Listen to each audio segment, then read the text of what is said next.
and I'm delighted that you are all here today to listen to him. Thank you for giving me time, and I am proud to present to you Mr. Rahul Gandhi.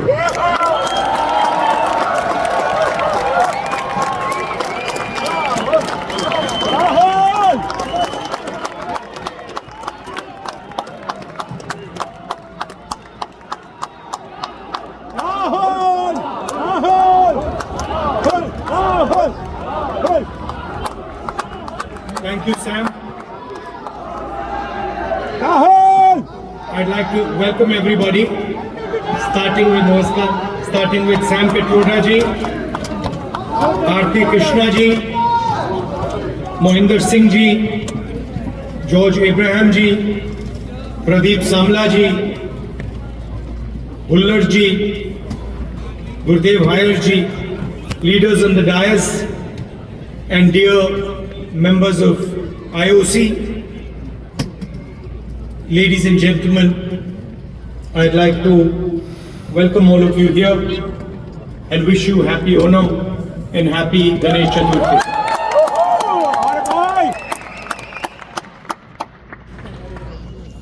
I was listening to Mohinder ji's speech, and he was describing in detail what the job of the leader of the opposition is. He said, opposing the government in parliament. He said, not letting them run a dictatorship. And he gave a list of 3 or 4 things that define what a leader of opposition is supposed to do. This is true. One can say that those are all elements of the job. But while he was speaking, I was thinking to myself, actually, that is not really my role. Those are maybe my responsibilities. But my role is broader and bigger than that, and in many ways simpler than that. And while he was speaking, I thought to myself, if I'm going to speak to people of Dallas, I need to be clear about what my role is. And so I'd like to tell you that I believe my role is injecting the values of love, respect, and humility in Indian politics. I think what is missing in our political system and across parties, love, respect, and humility. Love to all human beings, not necessarily only of one religion, one community, one caste, one state, or to those who speak one language. Respect to everybody who is trying to build an India, not just the most powerful, but the weakest. And humility, not in others, but in oneself. So I think that is how I see my role. And if you were to ask me 5 years from now, do you consider yourself successful? I would look at these 3 things. I would say, have I helped bring the idea of love into the forefront of Indian politics? Have I helped make politicians and others, and myself in particular, more humble? Have I increased the respect that people have, that Indian people have with each other? Those would be the values that I would be thinking. Of course, what Mohinder ji said would also form part of my work. Now, we started here with the Indian national anthem. And while the national anthem was playing, I was thinking to myself that this song mentions all our states, and it mentions them all equally. It does not start by saying this state is the best, and this state is the second best, and this state is the third best. The song basically describes India as a union of states. Very much like the United States. So often people say, oh, we share the fact that we are the two biggest democracies. But we share another very important fact, that we are both union of states. The United States, whose national anthem we also played, and in our constitution, it's clearly stated, India, that is Bharat, is a union of states. Which means, just like in the United States, no state is superior to any other state. No religion is superior to any other religion. No language is superior to any other language. My brother who's wearing a turban there deserves the same respect as somebody who doesn't wear a turban. We cannot say, look, we don't like him because he wears a turban, and we like him because he doesn't wear a turban. Or, he speaks Tamil, so we don't like him, and he speaks Hindi, so we like him. Or, he speaks Malayalam, so we don't like him. Right? And so Telugu. Yes! Right, because when we say Telugu, we are not just saying language. Embedded inside Telugu is history, is tradition, is music, is dance, is food, is everything. So if you say to the people of Andhra Pradesh that look, Telugu is not as important as Hindi, you're insulting the people of Andhra Pradesh. Because you're saying to them that your history is not important, your tradition is not important, your food is not important, your music is not important, your forefathers are not important. And this is the simple battle that is being fought in India. The RSS believes that India is one idea. And we believe that India is a multiplicity of ideas. And we believe, by the way, very much like the United States, we believe that everybody should be allowed to participate. We believe that everybody should be allowed to dream. Everybody should be given space, regardless of their caste, language, religion, tradition, history. This is the fight.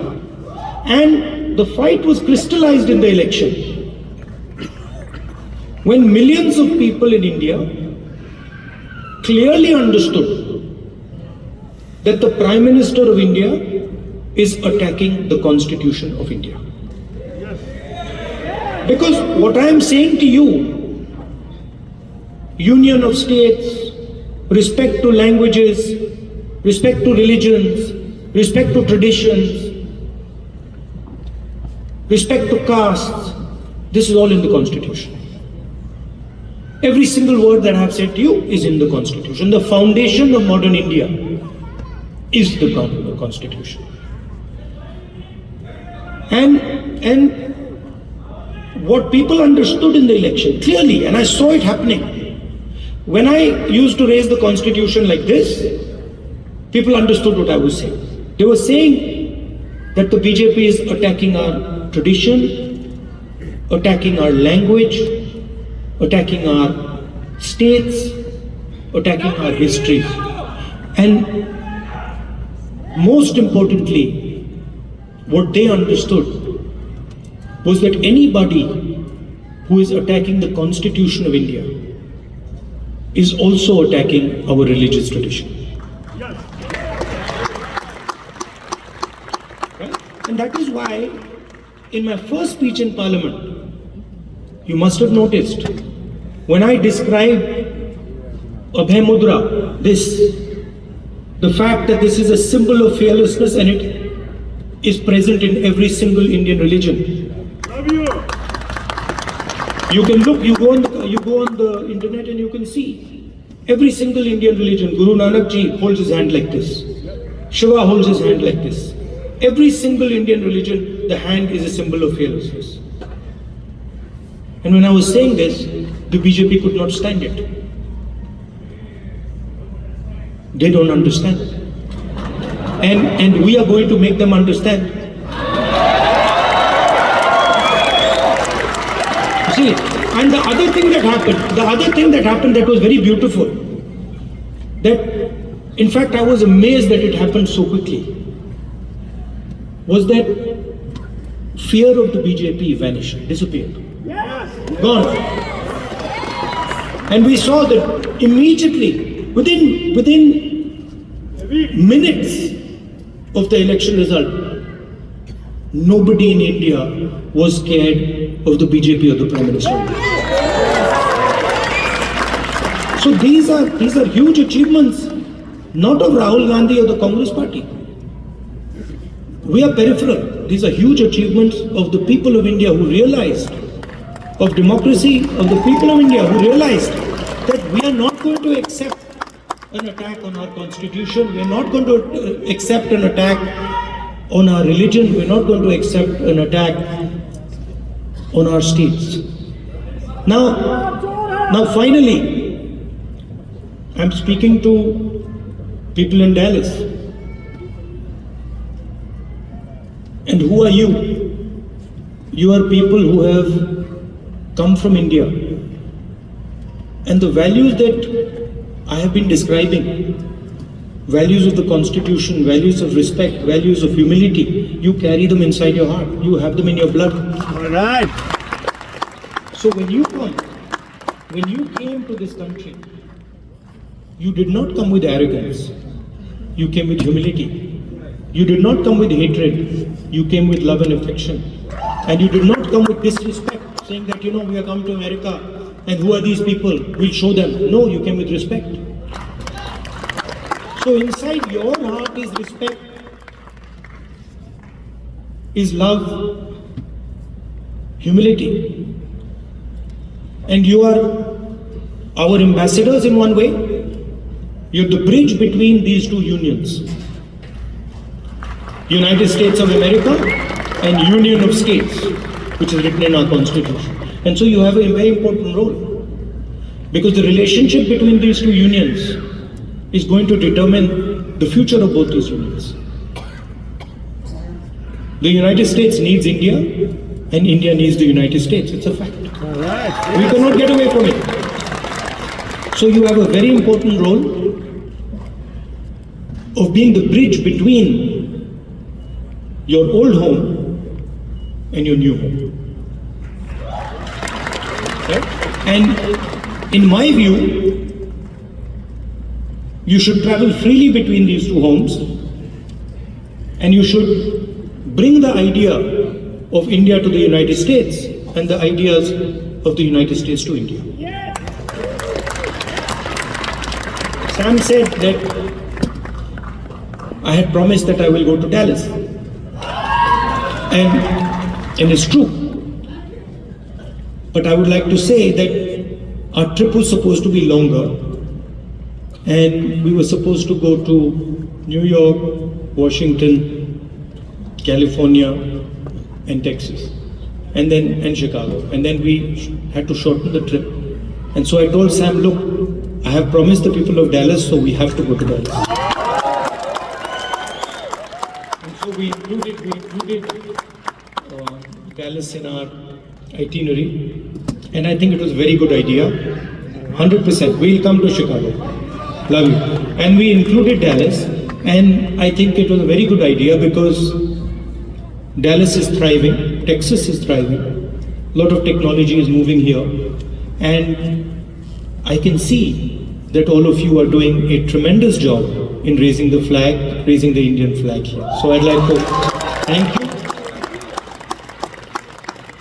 And I'd like to also tell you that it's important that the ideas you carry of humility, of affection, of respect, you spread them in our community here and also among the people of India. Thank you very much. Namaskar.